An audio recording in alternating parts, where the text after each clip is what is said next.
Alors, je vais juste vitement le dire parce que ça, c'est ce qui reste pour c'est ce qui reste pour l'enregistrement. Les trois races, c'était le nombre, la géométrie analytique. J'ai rajouté la mesure parce que ça se porte très bien au RAS 6N4, qui est multiplication, division des nombres et des nombres décimaux.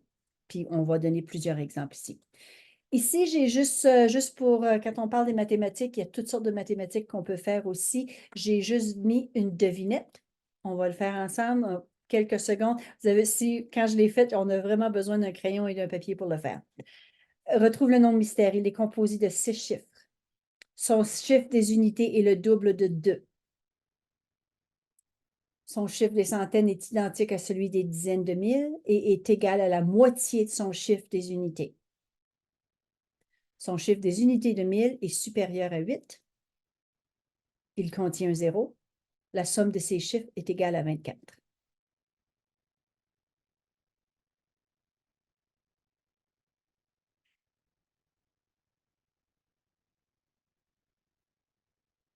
Puis on va faire comme quand on fait comme la conversation mathématique, les causeries mathématiques. J'ai une idée, je pense.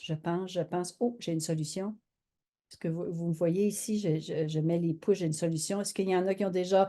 Je sais que tout le monde essaie de penser, j'ai une solution. OK? Est-ce qu'il y en a qui veulent plus de temps? OK.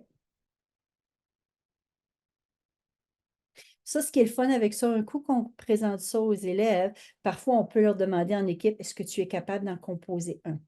Puis c'est à eux autres de le créer puis de le demander à la classe. Alors, on parle de vocabulaire mathématique, et c'est vocabulaire mathématique, c'est le sens du nombre. Alors, il y a plein de choses qu'on peut évaluer. OK. Est-ce que vous voulez plus de temps ou ça, c'était juste une petite devinette vite pour que. Alors, est-ce que quelqu'un veut nous dire une réponse?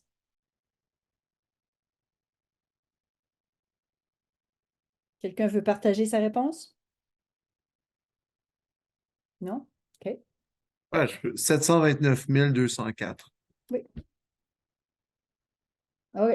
Alors, c'est sûr que quand on lit ça pour la première fois, tu dis, wow, un nombre à 6 chiffres, c'est gros, mais il y avait assez de détails pour pouvoir le trouver. C'était juste un petit brise-glace vraiment facile.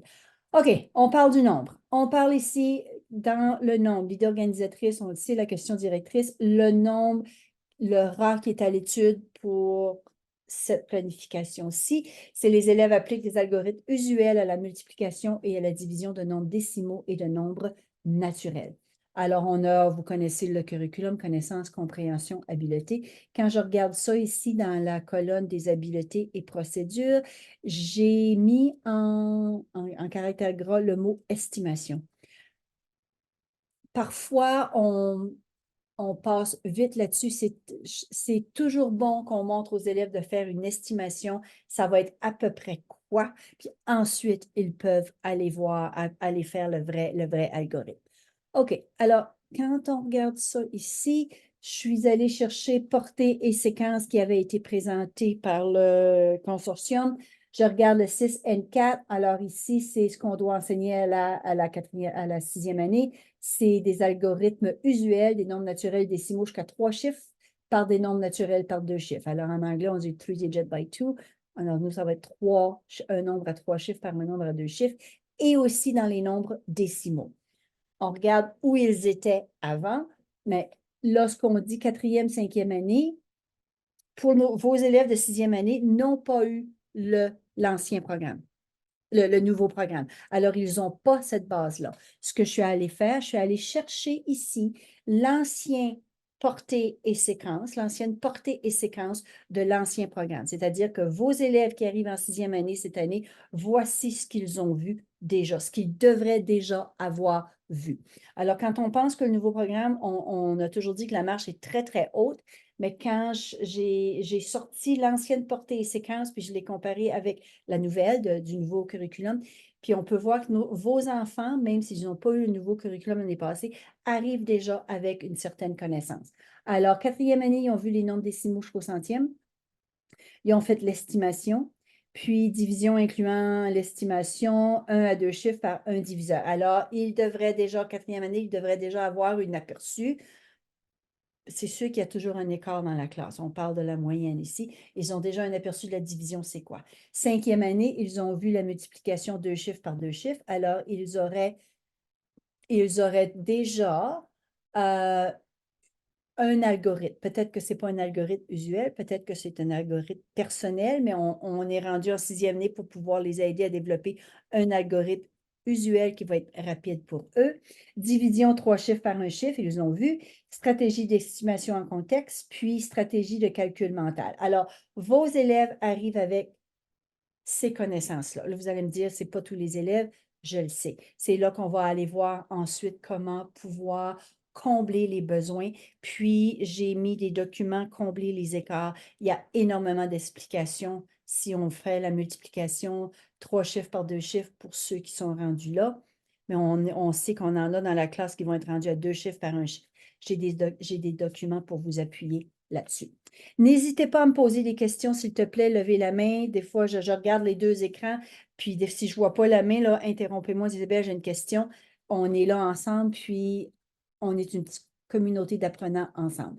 L'importance de l'évaluation, excuse-moi, de l'estimation, évaluer la vraisemblance d'un produit, d'un quotient en utilisant l'estimation. Alors, voici ce que j'ai mis ici. Ne perdez pas de temps à faire des ajustements précis à vos estimations. Alors, encore une fois, je fais souvent la causerie mathématique, je pense. Voyez-vous mon point ici sur ma poitrine? OK. Là, je pose la question. J'ai la première équation ici. Je veux juste une estimation. Alors, j'ai mis des mots ici en bas pour aider les élèves, parce que souvent, vous êtes en francophone, peut-être la plupart d'entre vous, mais je me fais souvent dire que nos élèves ne sont pas nécessairement parfaitement bilingues. Alors, je mets souvent des débuts de phrases pour aider les élèves. Alors, la première estimation, je vais donner un exemple. Moi, je vois 123 plus 56 plus 40. Alors, 56 plus 40, ça fait 60, plus 123, ça va être à peu près 200, mais ça va être moins que 200. Alors, je vais dire, ça va être plus petit que plus grand que 175, mais plus petit que 200. Alors, j'ai juste mis, pour les élèves qui ont de la difficulté à exprimer leur pensée mathématique, je leur donne souvent des débuts de phrases. Alors, je vais juste mettre celui-là. La réponse était entre 175 et 200. OK, la deuxième. 459 et 8 dixièmes, moins 12 et 345 millièmes. Ici, je veux mettre une parenthèse, une importance quand on nomme à haute voix des nombres décimaux. On a souvent l'habitude, et j'étais coupable de ça aussi, je dirais 445,8. Il faut vraiment dire et 8 centièmes et il faut vraiment leur donner l'exemple. Alors, qui pourrait me dire, qui veut me donner un exemple, ça serait à peu près quoi? Vous pouvez me dire ce que vous voulez, vous pouvez vous servir des débuts de phrase si vous voulez ou non. Entre 440 et 450. OK? Entre 400, j'ai dit, plus grand que 400 ou entre 425 et 450. Alors, souvent, quand on le fait, si j'étais en salle de classe et les enfants pensent comme ça, puis je dis, OK, exemple, si je fais vitement une causerie mathématique, je vois les enfants, ils ont une stratégie, ils ont une solution, ils sont en train de penser, oh, j'ai une stratégie, j'ai 2 stratégies, j'ai 3 stratégies. Si je regarde ici, puis j'ai un enfant qui a 3 doigts levés, je ne lui poserai pas la question en premier parce qu'il y a déjà trois réponses. Je vais aller voir l'enfant qui a juste un pouce, un doigt levé, parce qu'il n'a juste une réponse, puis il veut le partager. Alors, j'irai voir, je dirais, OK, je nomme un élève, peux-tu me donner ta solution? Puis l'enfant qui a la même solution me fait, ah, j'ai la même solution. Fait qu'ils peuvent tous participer. Puis là, je donne un petit cours très, très vite. C'est quoi la causerie mathématique? Parce que je m'en servais tout le temps dans mes mathématiques. C'est une façon très pratique de faire un enseignement pour voir où sont les élèves et on les prend à leur niveau. Puis parce que quand on lève la main, c'est toujours les mêmes qui répondent. Puis ceux qui sont un petit peu plus gênés ou paresseux sont très contents de rien dire parce que, bon, Johnny va tout dire les réponses, Isabelle va tout dire les réponses, je suis en silence. Alors, je fais beaucoup, beaucoup de causeries mathématiques, puis des fois, je dis, peux-tu me répéter dans tes mots ce que l'autre vient de dire? OK. Ici, 24 et 67 centièmes fois 1 et 84 centièmes. À peu près, juste à peu près.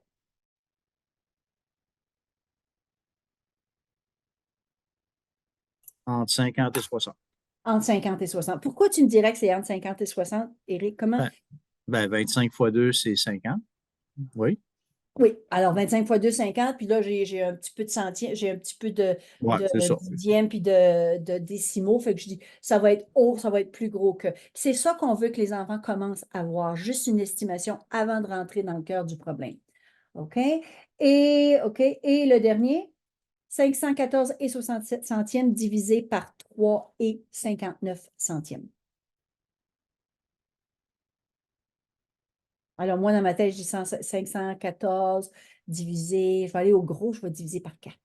Je le fais par 4, ça va être à peu près, je pense à haute voix, à peu près 125. OK? Plus grand que 125. Alors, des fois, juste ça ici, l'importance de avant de leur montrer d'aller dans la technique de l'algorithme, comment diviser avec des décimaux, juste leur montrer ça. Et dans la tête en premier, c'est quoi l'estimation? Ensuite, tu peux rentrer dedans. OK, quelques points importants. Bien comprendre la valeur de position avant d'appliquer les algorithmes usuels. Être capable de faire une estimation vraisemblable, on vient de le faire. Ici, le troisième point, je l'ai mis parce que de plus en plus dans nos classes, on a un gros écart de rendement dans une même classe. Puis je pense surtout à Eric qui a 32 élèves ou 31 élèves. Tu dois avoir une classe représentée entre troisième année et septième année de Ouais, connaissances. facilement. OK. Isabelle, as-tu... OK, non. OK. Alors ici, j'ai mis quelque chose ici. Vous allez me dire, c'est peut-être bébé, mais pour certains de vos élèves qui sont très, très forts pour combler les écarts, appuyez les élèves en difficulté d'apprentissage. Moi, quand j'étais math coach dans les écoles, des fois, j'allais en septième, huitième année, puis on faisait les fractions, on faisait la multiplication de fractions, tout ça. Puis à un moment donné, je me souviens trop, j'étais en septième ou huitième année, il y avait quelque chose, bon, 7 plus 4. L'enfant me fait, il a compté sur ses doigts jusqu'à 7, puis il a recommencé jusqu'à 4. OK. Alors, j'ai mis, c'est pas moi qui l'ai fait, c'est pas moi qui a pensé à ça, j'ai trouvé ça du NTCM. Alors, quand je travaillais avec des élèves qui avaient énormément, qui n'avaient pas leur fait de base, on parle de division 2. Manive, je m'excuse, mais il faut que tu l'apprennes. Puis il faut que les parents aident, il faut que tu fasses quelque chose. Alors, c'est évaluation de la maîtrise des faits de base en addition. Puis j'ai OK, je veux m'assurer. Là, c'est ça, on faisait ça à partir de première année. Alors, vous pouvez vous prendre ce que vous voulez. Ça, c'est trop jeune pour vous, mais peut-être que vous avez des élèves, vous avez peut-être un élève qui ne connaît pas encore ses faits de base. J'ai OK, je veux que tu pratiques à l'intérieur de 5.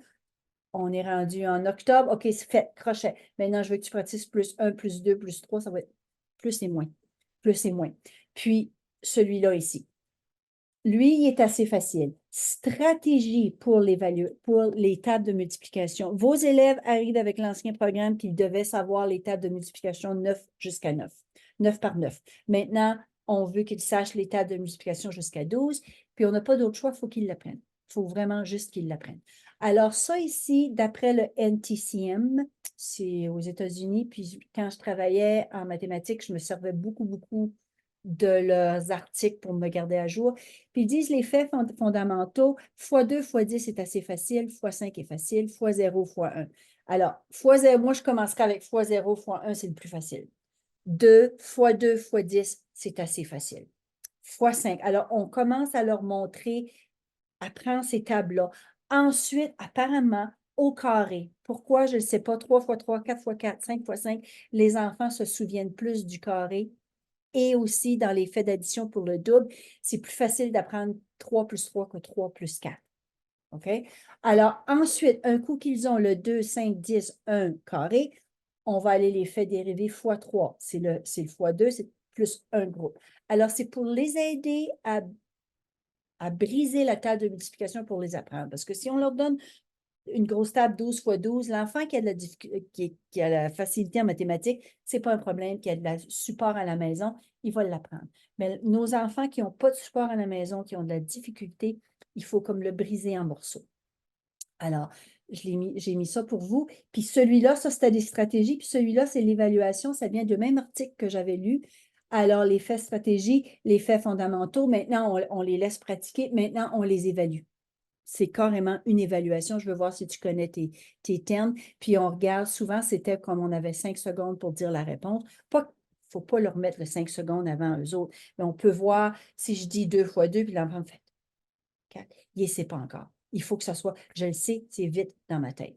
Alors ça, avez-vous le temps de le faire en salle de classe? Non, c'est pas, on n'a pas nécessairement le temps de l'enseigner parce que vous n'en avez assez, mais nos enfants qui tombent dans les cracks, qui sont en arrière, c'est une façon de les aider. Si on a des enfants qui connaissent leurs faits de base et qui connaissent les faits de multiplication, ça va les aider en mathématiques, comme un enfant qui lit bien a plus de facilité à l'école. C'est ma façon de penser. Alors, ici, stratégie pour favoriser l'aisance. Ça vient de les troubles d'apprentissage au Québec. C'est juste des trucs, on peut regarder ça avec les élèves. Énumération, stratégie, c'est juste des trucs ici pour couvrir, copier. Vous êtes en 6e année, vos enfants sont assez vieux qu'on peut leur donner des trucs. OK, voilà, tu as de la difficulté à faire les tables de multiplication. Voici quelque chose que tu peux faire pour t'aider. Des fois, il faut qu'ils se mettent le cœur à l'ouvrage. Réduction des écarts. C'est un gros M6. Vous allez avoir accès à tout ce dossier. Là, vous voyez mon écran ici? OK. Vous allez avoir accès à tout ce dossier-là. M6. Alors, tout ça ici, moi, juste parce que comparer, multiplier, diviser, moi, je vais juste aller dans réduction 6e année, guide élève, multiplier, diviser, parce que c'est mon rat de la présentation aujourd'hui, mais vous avez accès à tout. Et stratégie de multiplication. Alors, vous allez tout avoir ça ici, puis ça donne des leçons comment commencer pour les enfants. Vous devez enseigner 3 chiffres par 2 chiffres décimales, mais l'enfant qui n'est pas là, vous avez quelque chose pour les aider. Alors, pour réduire l'écart entre les enfants qui ont de la difficulté. C'est pour ça que ça peut être utile. C'est un très, très bon dossier. C'est Josée Dallaire qui travaille à Edmonton, puis c'est elle qui nous a toutes partagé ça. Alors, vous avez tous ces exemples-là. Pour ceux qui ne sont pas capables qui ne sont pas à l'étape où vous êtes. OK. Alors, ça, c'était ça ici. Ça ici, c'est selon le Alberta Éducation, le gouvernement de l'Alberta. Voici les algorithmes usuels. C'était sur l'ancien programme. Mais on dit que les algorithmes usuels doivent être enseignés s'ils ont vraiment compris la valeur, s'ils ont vraiment compris comment ça fonctionne. Juste du par cœur, ça ne marchera pas. OK? Alors, ça ici, c'est une répétition un peu de ce que Élise avait montré. On avait préparé ça ensemble. C'est l'enfant qui a de la difficulté. On parle de 423 fois 5. L'enfant qui est presque capable de le faire, mais pas tout à fait, je le montrais avec le matériel de manipulation, puis je le mettais à côté. Quand je dis 5 fois 3, ben, tu vois, j'ai tout ça ici, je suis rendue à 15, je prends mon 15, dans mon 15, j'ai une dizaine, je vais le mettre dans ma colonne de dizaines. Voilà pourquoi j'ai mis un 1 ici. Parce que souvent, nos enfants, je dis, pourquoi tu as mis un 1 ici? Je ne sais pas, c'est toi qui me dis de le mettre là. Il faisait par cœur sans comprendre. Alors, ça ici, de le faire avec manipulation parallèle, parce qu'on est rendu en 6e année, parallèle, voici la manipulation, voici pourquoi, ça peut les aider à comprendre. Puis, il y a des exemples, un coup qu'on a bien compris ça, il y a des exemples ensuite pour les décimaux. Question jusqu'à là? Commentaire? Est-ce que je parle trop vite? Je suis une fille de la Gaspésie, on parle très, très vite, alors faites-moi signe de ralentir si je parle trop vite. OK. D'autres algorithmes de produits ici, encore là, c'était leur montrer avec manipulation pour le voir. Puis une façon que je le faisais aussi, j'avais un mur, souvent quand je travaillais dans les classes, j'avais des murs d'algorithmes dans la classe pour la multiplication ou les opérations. Puis les enfants s'en servaient comme ancrage pour les aider. Puis je leur disais, ça c'était dans le temps qu'on avait le droit, on enseignait les stratégies personnelles, laquelle qui clique pour toi. Peut-être je vais me prendre ça en note, peut-être que je voudrais le chercher. Je l'ai sur mon ordinateur quelque part, c'est un mur d'ancrage avec toutes sortes de stratégies pour les élèves, pour les aider. OK, alors on a la mesure de l'air. Alors ça, c'est juste une répétition. C'est la même chose, mesure de l'air. Plutôt que faire ça ici, on le fait comme ça. Bon, mais moi, j'ai 400 fois 5. On le fait juste avec des carrés. Alors, ça serait le début. On le remonte en début pour arriver vitement à juste faire mesure de l'air. Puis ensuite, c'est la même façon ici. Alors, c'est juste des trucs. Pas des trucs, des algorithmes. Algorithme pour la division, c'est la même façon. On le commence, ça vient de ce livre-là ici, Grande idée des enseignements des mathématiques de Marianne Small, que j'adore. Alors, ça ici, c'est juste pour leur montrer, briser en morceaux, comment le faire. Ici, j'ai mis plusieurs choses. J'ai mis une autre vidéo, j'ai mis un autre ancrage ici. C'est une autre façon de faire la division. Ils appellent ça, je pense, l'algorithme multiplication répétée, je pense. Comme ici, je sais que 125, 10 fois 125. Alors, je vais mettre le 10. Est-ce que vous êtes au courant? Est-ce que vous avez déjà vu cet algorithme-là? C'était dans l'ancien programme d'études. Parfait. Alors, je n'ai pas besoin de l'expliquer. C'est une façon, ça, j'ai trouvé ça ici dans exercice de multiplication, exercice en avant les maths. Ici, le vidéo que j'ai mis ici, ça vient du Québec.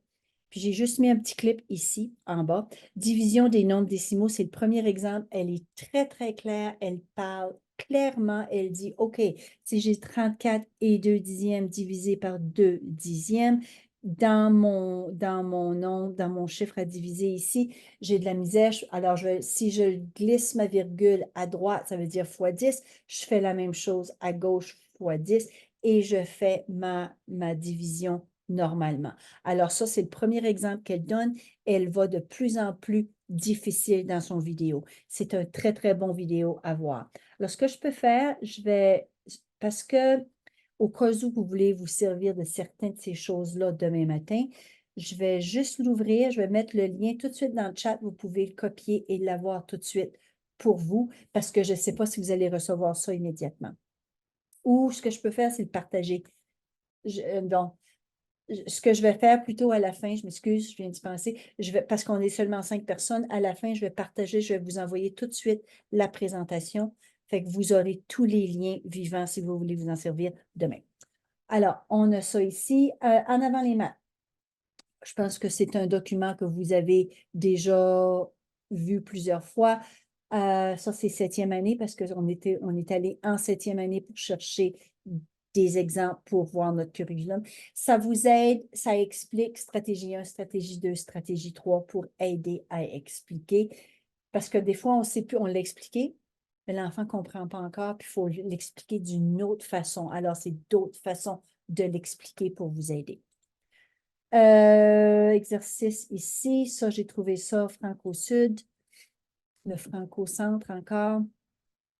Alors, ce sont juste des exemples résolution de problèmes avec des nombres décimaux de la vie courante. Parce que des fois, c'est ça qu'on a le plus besoin, c'est du matériel, c'est des ressources pour appuyer ce qu'on est en train de leur montrer parce qu'on n'a pas le temps de tout préparer nous-mêmes. Exercice décimaux. Ici, ça, je l'ai fait. N'hésitez pas à m'interrompre si vous avez des questions, parce que j'ai énormément de ressources que j'ai mises ici. Moi, j'ai une question tout de suite, là. Vas-y, Eric, j'aime ça les questions. OK. Puis je ne sais pas pour les autres, là, mais c'est-tu moi qui est dans le champ ou que je vois qu'elle a présenté plein de ressources, là, puis moi, j'ai l'impression que dans nos conseils scolaires, on n'est pas du tout à la même page, là. Moi j'ai l'impression que chez nous, on nous a dit, OK, tu enseignes un nouveau programme. OK. On nous a pitché ça dans notre cours, puis on nous a dit, OK, voici la ressource Mathology. On utilise Mathology, là. Oui. C'est des feuilles reproductibles. Mais là, je vois passer plein d'affaires que vous dites que vous avez sûrement vu ça. Puis moi, je vais vous dire honnêtement, j'ai rien vu passer de ça. Je ne sais pas si je suis le seul, là, mais Éric, moi, merci. Merci de dire à haute voix ce que beaucoup, beaucoup de personnes doivent penser. Ce sont des ressources que je vous montre ici. Ce sont des ressources pour appuyer le nouveau programme, mais ce n'est pas comme Mathologie, ce n'est pas Mathop, ce n'est pas JumpMath, parce que ça, c'est ce que le ministère de l'Éducation a décidé d'enseigner, de prendre pour, puis là, chaque commission scolaire ou école ont décidé quoi acheter. Puis, il n'y a personne qui a la même chose. Ça, ce sont des ressources que j'appelle ça des vieux profs comme moi, puis comme d'autres personnes qu'on a accumulées, qu'on cherche pour appuyer les rases, parce qu'on trouve qu'il y a des écoles qui n'ont pas de ressources pour appuyer leur rase. Alors, oui, tu as raison que tu n'as pas vu ça passer parce que ça ne l'a pas passé. OK? OK, mais c'est juste que je vois, je ne sais pas si pour les autres, si leur école ont acheté des ressources, Nous, on nous a dit d'utiliser Mathology pour le temps. On a été un peu comme à tâtons, là, si vous voulez, là. Mhm. Puis, je trouve ça vraiment pénible parce que moi, j'aime ça avoir une ressource devant moi, une ressource de base. Puis, je ne sais pas si vous êtes comme moi, mais moi, j'en ai travaillé un coup depuis septembre juste pour trouver chaque cours, qu'est-ce que j'enseigne, de quelle façon je vais le faire. Je trouve ça vraiment difficile, je vais être honnête avec vous, là. Je sens que j'ai du retard, puis je sais pas. Je suis un petit peu comme, je sais que c'est une année d'adaptation, mais je trouve l'adaptation un peu difficile cette année. Ben, puis Éric, vous n'êtes pas le seul. Vous n'êtes pas le seul parce que avant, l'ancien programme qui ont sorti, quand je travaillais encore, que c'était en 2000, ou 2006. Moi, c'est mon troisième programme dans ma carrière d'enseignement que je fais. Puis, les deux programmes d'avant, hein, on avait eu un livre de mathématiques. Puis, tu avais le livre, puis ça allait carrément, ça allait avec le curriculum, fait que c'était facile. Là, il n'y en a pas de livre qui peut supporter le curriculum. Fait qu'ils ont sorti le curriculum, puis maintenant on fait mathologie. Il y a plusieurs choses. Il y a Jump Math, il y a mathologie, Mathop. Mhm. Y a-t-il d'autres choses que vous avez en salle de classe que je ne connais pas, là? Ben, Mais il y a des ressources, je ne sais pas si vous êtes les autres ont la même chose. On a utilisé beaucoup dans le passé. Il y a encore des choses qui sont utilisables, là. On a oui, Chenelière encore Tonnelière est encore utilisable, très bon. mais pour ça, je ne connais pas d'autres choses, là. Non, parce qu'il y a pas de livre qui a été sorti comme les anciens programmes pour appuyer ça ici. Alors, c'est ça que... Puis là, je vous lance énormément de ressources, mais de ressources, c'est pas comme Mathologie, puis c'est pas Mathop, puis c'est pas Jump Math.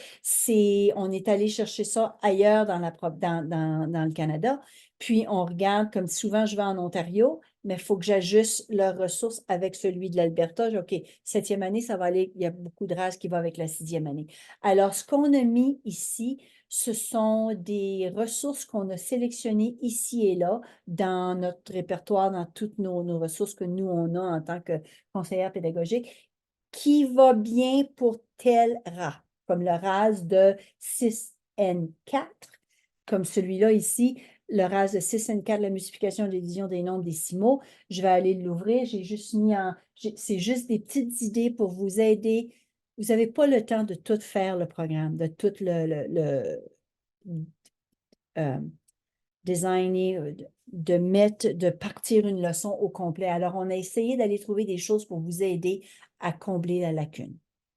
Alors, quand tu dis, Éric, je suis dans le champ gauche parce que je n'ai jamais vu ces ressources-là, tu n'es pas dans le champ gauche là, du tout, du tout. Ce sont des ressources qui existent déjà que moi, j'aimerais que tous les profs aient parce que ça peut vous faciliter la tâche. Alors, quand Non, je ben, c'est regarde, parfait.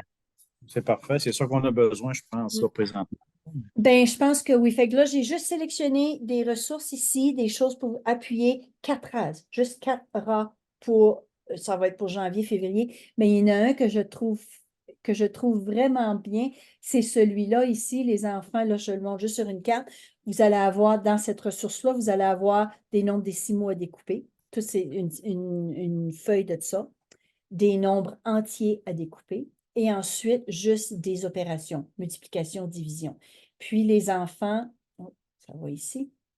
Vous pouvez voir ici, feuille de notes. Exemple, mon nombre décimal, mon opération, c'est ça. Mon nombre entier est ici. Ma résolution, alors c'est une feuille à remplir. On parle, c'est plutôt qu'avoir juste une feuille à faire comme ça. Moi, j'ai remarqué souvent, les enfants aiment avoir le choix. Ils aiment ça, juste avoir le choix. C'est pas différent de ceux qui ont des jeunes enfants à la maison. Quand ils font une petite crise, pourvu qu'on leur donne un choix, on dirait que ça diffuse la crise. Alors, je ne vous dis pas que vos enfants sont en crise, mais c'est une activité de multiplication et de division, puis c'est eux autres qui vont choisir ça ici. Alors, qu'est-ce qu'on a essayé de mettre comme ça ici? Ce sont des ressources pour appuyer le A6N4. Vous avez ça à enseigner demain matin, 6N4, comme quand je vous dis les nombres décimaux, tout ça ici, j'ai tout mis là ici. Je les ai toutes remplies, ça va être juste prêt pour vous à photocopier. Voilà les feuilles à photocopier. Que c'est prêt pour demain matin. Puis je sais, c'est une photocopie, là, mais il pourrait le faire en équipe, il pourrait, quelle est la plus grosse. Alors ensuite, moi, quand je regarde ça ici, comme si je voyais juste ça ici, je le présenterai aux élèves, je dirais, OK, Quelle serait la plus grande différence entre deux nombres décimaux ici? Quels seraient les deux nombres décimaux que tu prends pour avoir la plus grande différence? Quels seraient les deux nombres décimaux que tu peux prendre pour avoir la plus petite différence? Le plus gros quotient. On les fait juste estimer vitement dans leur tête, puis ensuite, on leur donne le matériel. Alors, ça peut les aider. C'est comme ça échauffe les cellules grises un peu pour le commencer. Mais non, je suis contente que tu aies dit le commentaire, Éric, parce que non, tu n'es pas dans le champ gauche. Puis, vous allez dire, d'où sortent toutes ces choses-là? Ce sont des ressources qu'on a accumulées et qu'on continue de chercher pour pouvoir supporter les profs. Je trouve qu'il n'y a pas assez de ressources pour vous aider à faire vos leçons en salle de classe vitement, parce qu'on n'a pas les livres qu'on avait avant. Malgré qu'il y a énormément de belles ressources avec Mathologie, Matop et Jump Math, mais parfois, on peut avoir d'autres choses. Puis, j'ai même mis les solutions ici. OK. Ressources possibles. Ressources conceptuelles. Nombre décimaux en avant les maths, c'est toute la terminologie. Alors, tout ça ici, ce sont en avant les maths, c'est tous des exemples étape par étape, comment, terminologie, arrondissement. OK, je vais le faire ici. J'en ouvre juste un au hasard. Mise en contexte. Alors, mise en contexte ici, c'est comme juste un exemple, quoi faire, comment le faire avec les élèves. Mise en contexte. Puis, exemple 2, stratégie, exemple 3, puis on vous montre des choses que vous pouvez faire avec eux. Question? OK.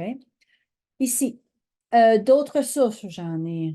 Ce que je vous donne, c'est énormément de ressources en fin de compte. Ici, c'était la multiplication illustrée ou avec manipulation pour les nombres décimaux. J'ai 4. J'ai 4 ici. Alors, en fin de compte, il faut que les enfants soient assez forts pour comprendre que la plaquette de 100 qu'on avait jusqu'en 3e année ou en 4e année pour faire des nombres et en forme développée et addition-soustraction, maintenant, la même plaquette de 100 vaut 1. Puis un truc que j'ai vu pour ne pas mélanger les élèves, c'est une prof qui faisait ça. Quand elle faisait la plaquette de 100, c'était le 100. Puis quand elle voulait s'en servir encore pour faire, maintenant, la plaquette de 100 était rendue à 1, elle tournait la plaquette à l'envers. C'est encore 100, mais juste pour moins les mélanger. Parce que des fois, il y en a qui vont le comprendre, parce que ça, c'est 1, parce qu'il y a 100, il y a 100 centièmes dedans, ils peuvent le comprendre, mais il y en a qui vont accrocher. Alors, c'est ça qui accroche, tournez-le à l'envers pour eux autres. C'est juste des petits trucs qu'on partage entre les profs. Maths au maximum, c'est un autre document. OK, je vais aller voir, vous avez tout ça ici, c'est toute la 6e année, grand nombre. Moi, je vais aller voir, parce que je parle du RA, 6N4, multiplication et division, c'est pour ça que je m'en vais directement là-dedans. Mais vous avez des ressources, vous avez du matériel pour vous aider à enseigner les autres concepts. Voilà. L'idée principale, puis c'est une façon alors pour ceux qui accusent de l'écart de compréhension, ça serait une bonne, ça serait quelque chose, vous pouvez faire la multiplication, les grosses multiplications avec ceux qui sont rendus là, et ceux qui ne sont pas rendus là, qui ont un écart, qu'on doit combler, puis les aider où ils sont, on peut leur donner cette fiche-là ici. Alors, c'est ça ici. La multiplication des nombres décimaux. Celui-là, il était bien. Ça vient de Edmonton Public. Edmonton Public ont énormément de matériaux qu'ils partagent. Alors, j'en suis très, très reconnaissante avec eux. Problème du jour. Alors, encore là, on commence très tranquillement. Puis, ça explique l'enfant qui n'a pas encore compris, qui n'a pas encore une stratégie de multiplication. Ça explique énormément comment le faire. OK? À noter, tu as le nombre entier. Alors, tout ça ici, maintenant, qu'est-ce que nous aurions si on avait 2 fois le groupe 221? Alors, j'ai 2 et 21 centièmes. Je l'ai 2 fois. Alors, juste pour le montrer visuellement comment on additionne. Tout est là. Ciblé, alors ce sont des ressources que vous allez avoir à la fin ici aujourd'hui. Cibler la division comportant des nombres décimaux, voir l'exemple suivant. la page suivante, plutôt qu'ouvrir encore, je ne voulais pas vous donner mal au cœur. Alors, c'est encore les décimaux. Voici ce qu'on peut faire. Puis, un coup qu'on a un exemple de ça, on peut en faire. C'est facile de préparer d'autres feuilles. Comment organiser les chiffres 4, 6 et 8? Un diviseur de 4 et une virgule. Vous les mettez où vous voulez. Je veux que la réponse soit le plus proche possible de 16. Alors, on parle d'estimation, puis c'est juste ils peuvent s'amuser à le faire comme ça ici. On peut le faire avec des cartes à jouer, on leur donne un jeu de cartes. OK, trouvez-moi qu'est-ce que vous pouvez faire. Je ne veux pas la réponse exacte. Moi, je dirais, OK, divisé par, je veux que la réponse soit 16. OK, il faudrait au moins que j'aie un 64. 88 va être trop gros. Alors, j'essaie de penser à haute voix comment y arriver. Alors, dans tout ça ici, dans ce vidéo, dans celui-là, cibler la division comportant les nombres, les décimaux, c'est toutes sortes d'exemples, ça va de plus facile à plus difficile. Alors, c'est comme il y a une séquence pour le montrer.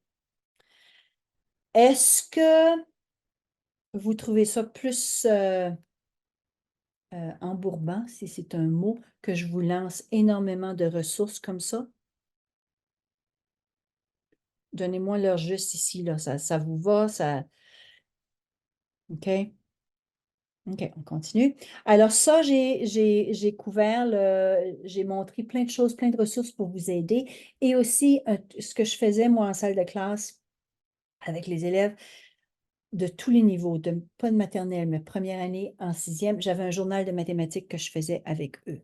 Je m'excuse pour ceux qui m'ont déjà entendu dire ça, si je me répète. Un journal mathématique que je faisais avec eux, je prenais simplement des feuilles 8,5 par 14 que je pliais en deux. Puis, je faisais un avant et après. Je vais juste vous montrer ici si je l'ai. Donnez-moi une seconde, je vais aller voir si j'ai ça ici.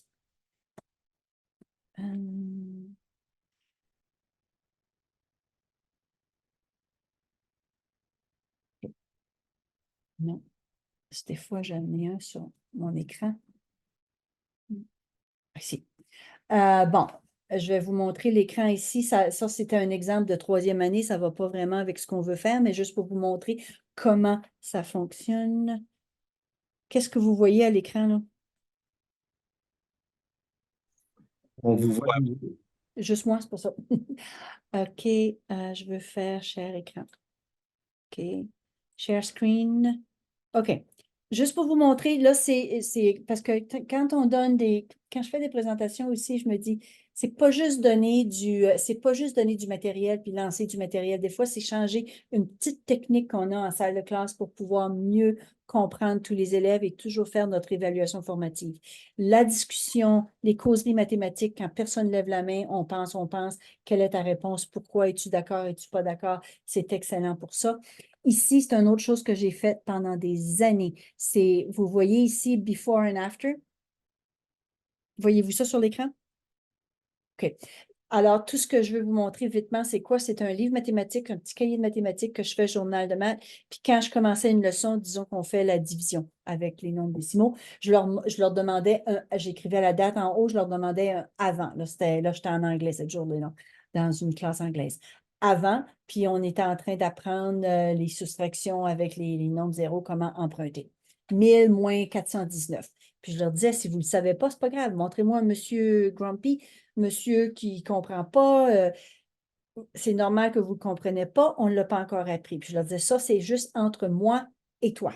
C'est personne. Si tu ne comprends pas, c'est bien que tu me le montres. Je préfère que tu fasses ça ici, le petit monsieur sourire avec un sourire par en bas, que copier une réponse parce que ça me dit que je vais pouvoir t'aider. Je leur demandais le avant, je mettais ça de côté. Maintenant, on faisait une leçon avec manipulatif, il y avait une leçon peut-être 30 minutes. Et ensuite, le billet de sortie, je reprenais votre journal de mathématiques. Maintenant, après, est-ce que vous êtes capable de faire 1000 moins? Fait que l'enfant ici, il a appris une technique. Il est parti de là dans la même leçon, 1000 moins 419, aucune idée comment le faire en faisant ensemble la causerie mathématique et en montrant les stratégies, puis je dirais, OK, Charles, peux-tu me montrer comment tu l'as fait, montre à la classe, puis je posais des questions. L'enfant l'a appris, puis voici le après. Il a été capable de le faire, puis il m'a même fait un bonus après. Fait que souvent, je pose la même question, mais des fois, je mets un bonus, c'est la même chose, mais un petit peu plus difficile. Alors ça, je ne peux pas assez vanter les bénéfices que le journal de mathématiques m'a donné. Parce qu'à la fin de la période, quand les enfants, j'avais pas besoin de faire un test, j'avais pas besoin de me rendre à la fin de la semaine ou du mois pour faire un test pour m'assurer que, pour trouver que tel était en arrière. J'avais ça tout de suite. Quand ils me donnaient leur journal, à la fin de la journée, je le regardais, j'avais une pile de oui, puis j'avais une pile de non. L'enfant qui n'a pas encore compris. Les enfants qui ont compris, le lendemain, je planifiais un jeu, une activité, résolution de problèmes, qu'ils puissent travailler seuls, continuer à pratiquer leur art, l'objectif que je voulais enseigner. Puis ceux qui n'avaient pas encore compris, j'avais un petit groupe, je les prenais ensemble et je répétais la leçon en petit groupe.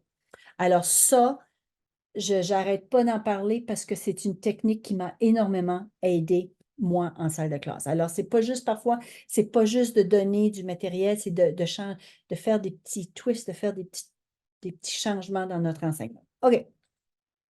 On passe à l'autre phrase.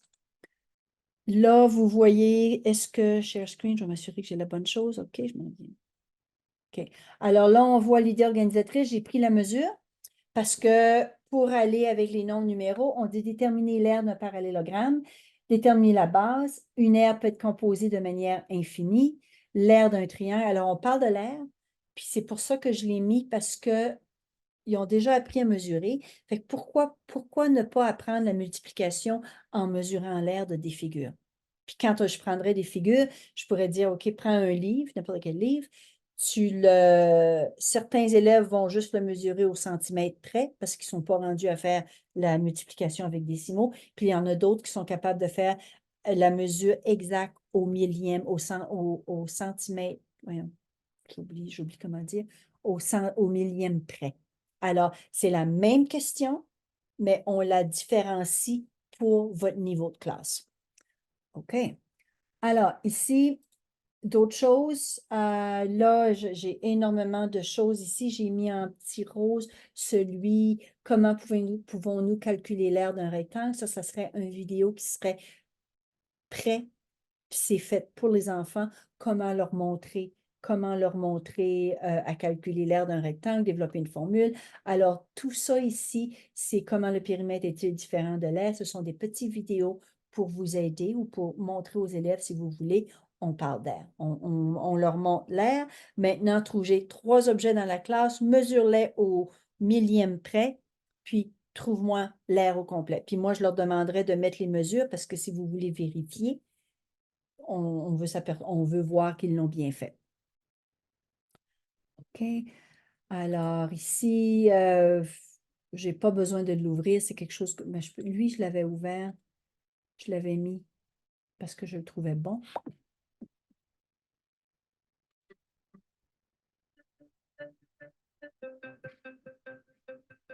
Tu peux calculer le périmètre d'un rectangle, mais comment peux-tu trouver l'aire? Cela peut être important lorsque tu veux, par exemple, calculer l'aire totale d'une scène sur laquelle le On le spectacle verra pas doit complet. avoir lieu. Imagine une troupe de danse invitée pour jouer lors d'un événement local. Ces gens peuvent avoir plusieurs questions auxquelles il faut répondre. Là, vous voyez l'idée, c'est juste pour montrer. J'aime l'idée, si j'avais 100 personnes sur la scène, j'aurais besoin d'une scène de combien pour essayer de leur montrer les mesures. Ressources disponibles pour l'air encore. Problème pour travailler la division. Ça, c'est pas pour l'air, mais c'est pour toujours le RAS 6N4. Puis Eric, tu vas dire, j'ai pas vu passer ces mesures-là. Ces ressources-là, ce sont des ressources que nous avons dans tout notre matériel qu'on a accumulé au fil des ans, puis on a le temps de chercher les ressources. C'est ça qui fait la différence. Problème pour travailler la division, c'était autour des Jeux olympiques. C'est 5 petits problèmes en français.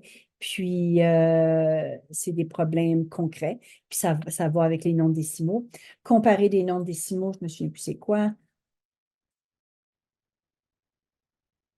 Aussi simple, c'est aussi bidon que ça. J'ai ça ici. Voici la boule de pétanque qui est acceptable, qui est réglementaire. Est-ce que numéro 1 est acceptable? Numéro 2, alors on doit juste regarder ça ici. Si numéro 1, 61 millimètres. Alors oui, ça peut aller. 720 grammes. Oui, ça peut aller. OK, là, elle est réglementaire. C'est juste des petits jeux aussi simples que ça.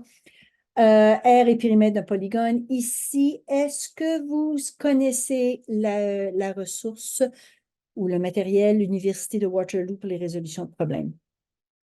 Il y en a qui le connaissent. J'ai vu un nom ici, je vais vitement l'ouvrir.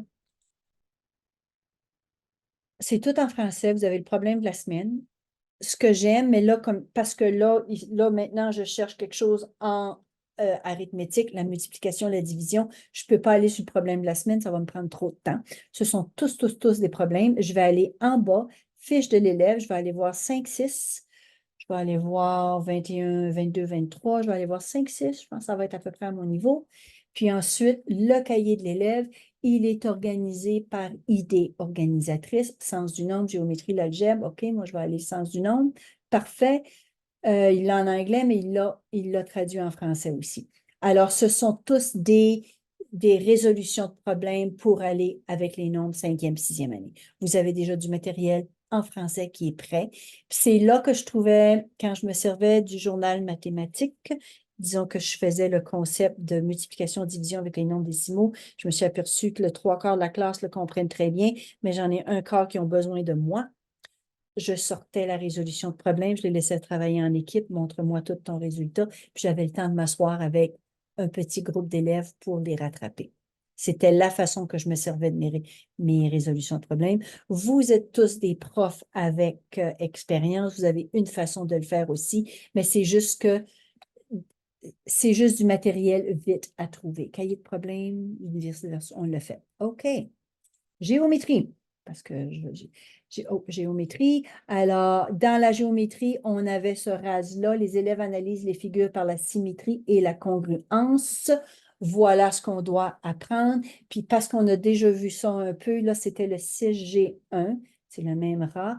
Point 2, c'est la deuxième rangée dans la rangée de compréhension.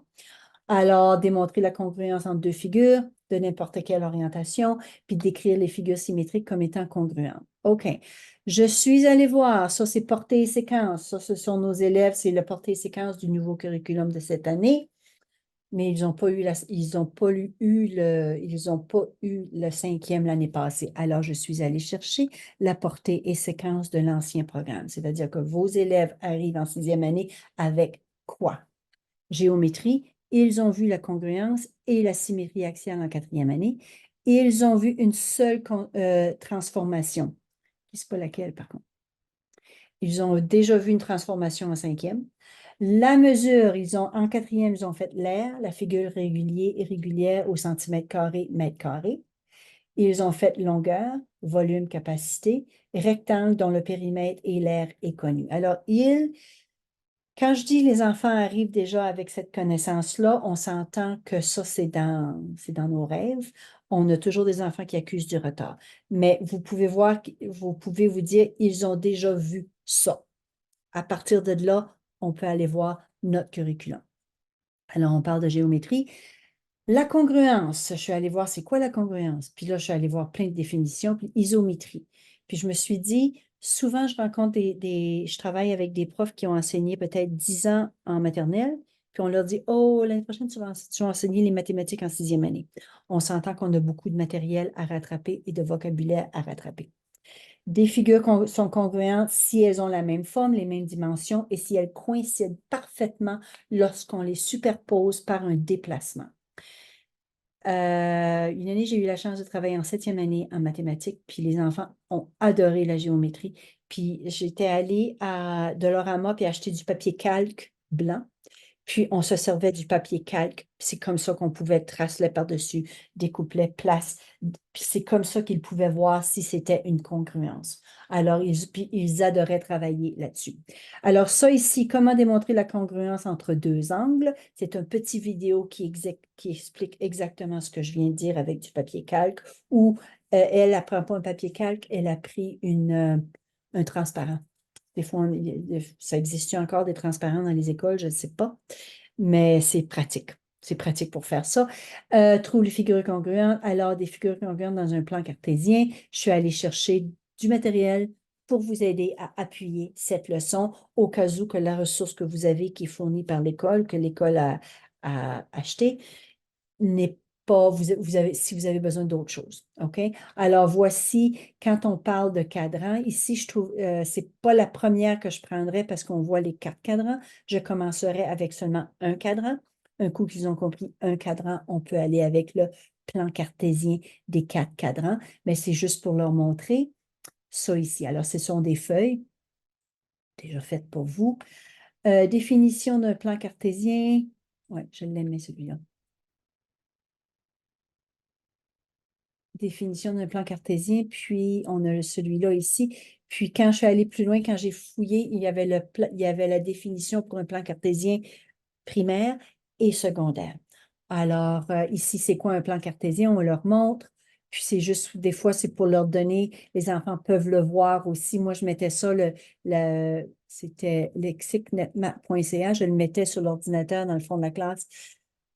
C'était toujours sur une page sur mon bookmark en haut si les enfants avaient besoin d'une définition pour le trouver. Alors, j'ai ça ici.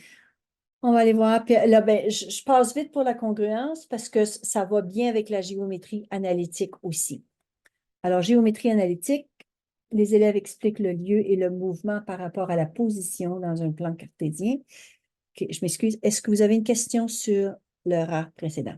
Interrompez-moi. Ça va? OK. 6GA, 6e année, géométrie analytique, premier A. Les élèves expliquent le lieu et le mouvement par rapport à la position dans un plan cartésien. Alors, on a des grands mots, on a la translation, G, réflexion, et la rotation. On le fait comme ça ici.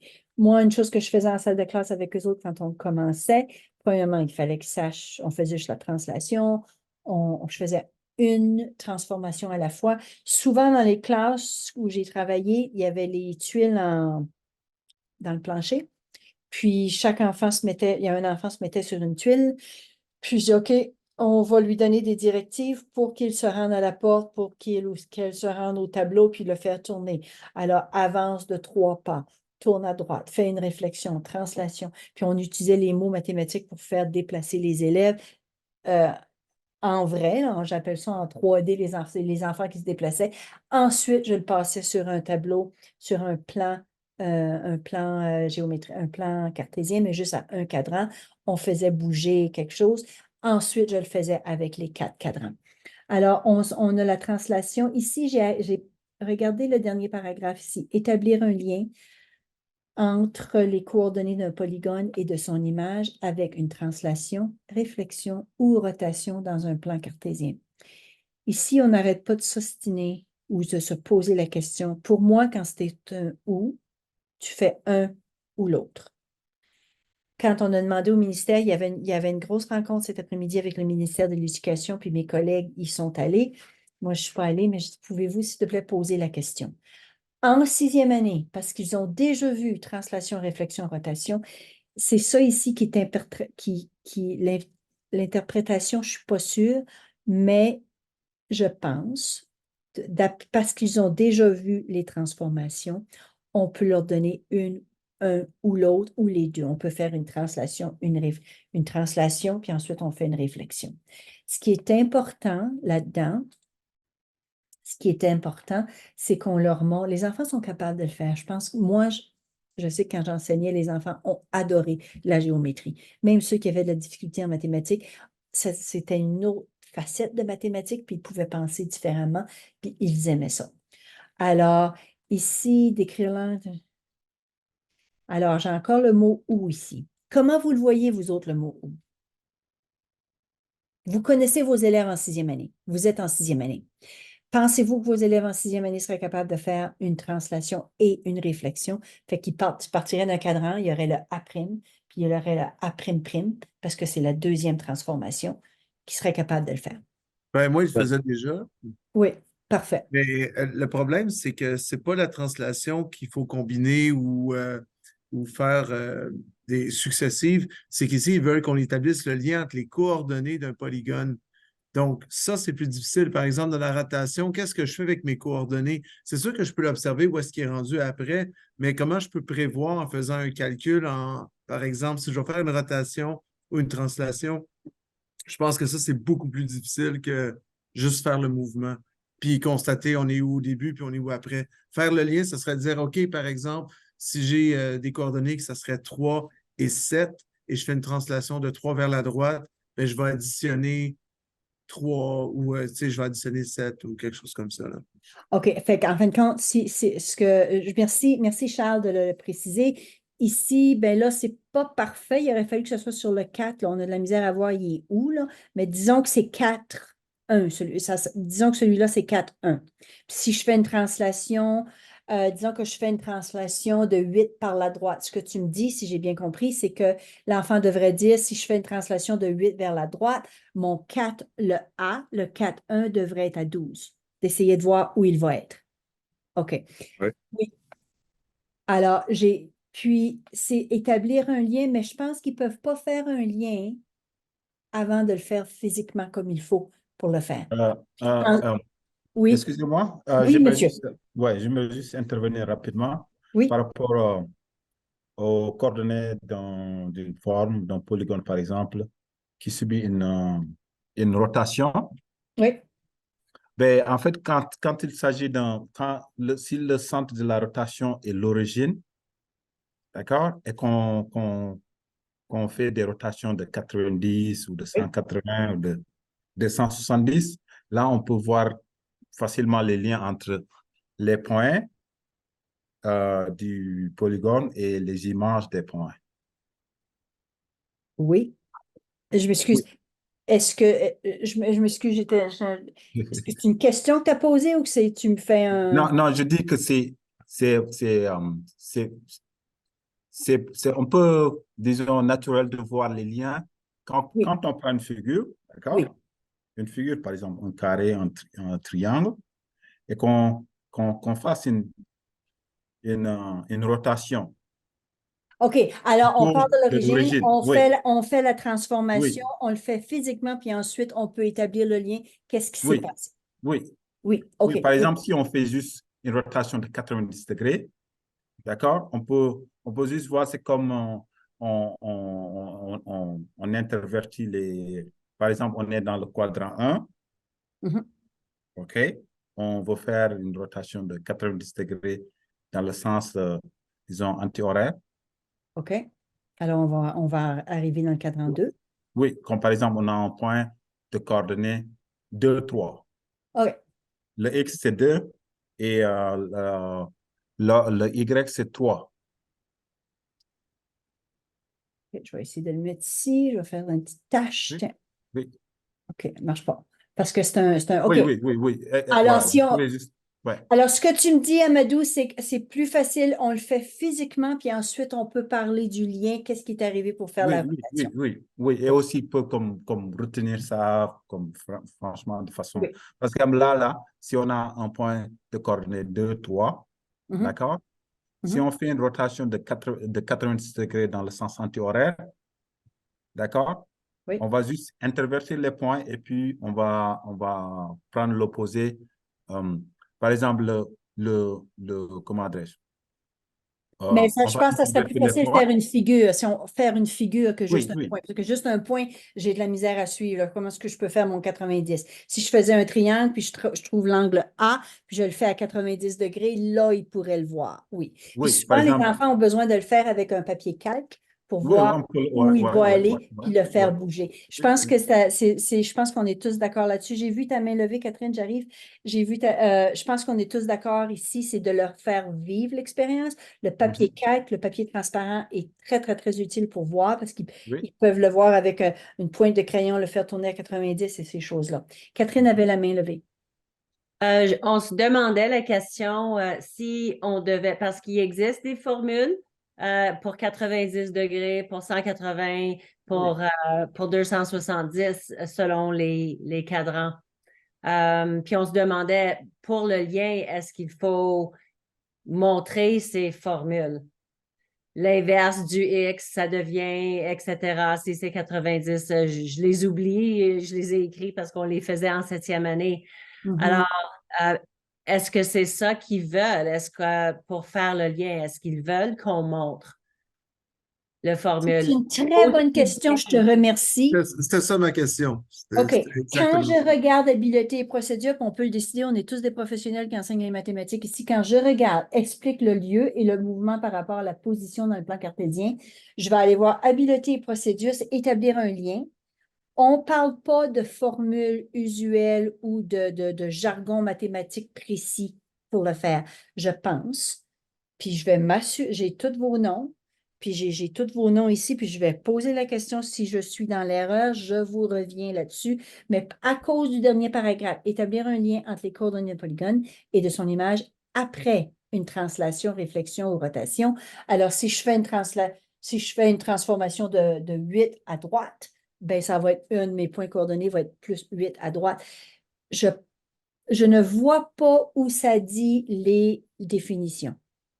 Ou est-ce qu'ils veulent tout simplement que l'élève observe que si c'est une translation vers le haut ou le bas ou à droite ou à gauche, c'est quel, le X ou le Y qui reste pareil selon si c'est le long de la même ligne ou le même axe sur le plan. Est-ce qu'il faut observer que si le X reste pareil, comme 4, disons, sur le A et le A', qu'est-ce que ça veut dire si le X a resté pareil? Ça veut dire que ta figure a probablement monté ou descendu et non à droite ou à gauche.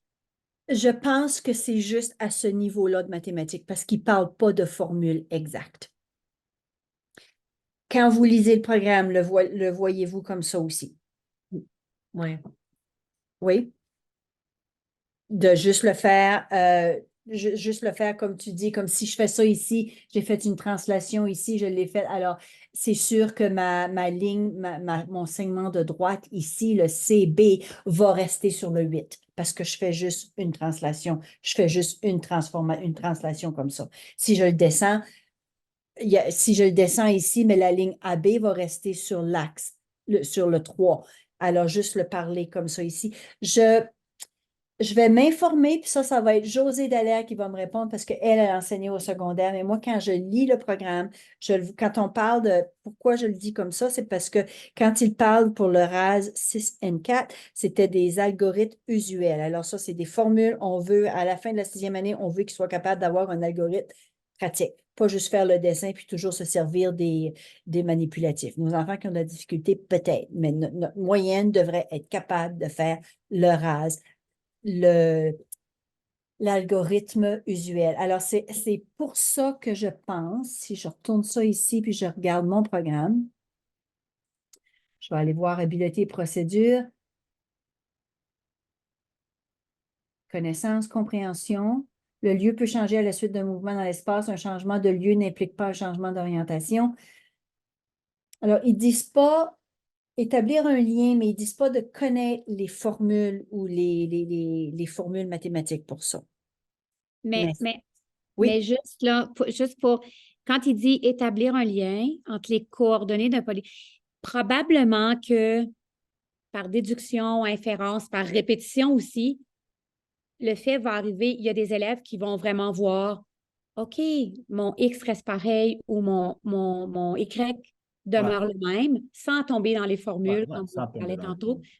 Alors, établir un lien entre les coordonnées, je pense qu'il y en a qui vont le faire, mais il y en a qui le feront encore, évidemment, en lien avec l'axe X, l'axe Y, je crois. C'est comme ça que je le comprends aussi. Puis naturellement, je veux dire, je m'excuse, je veux pas vous dire oui ou non définitif parce que je lis le programme comme vous autres, ce qui est là.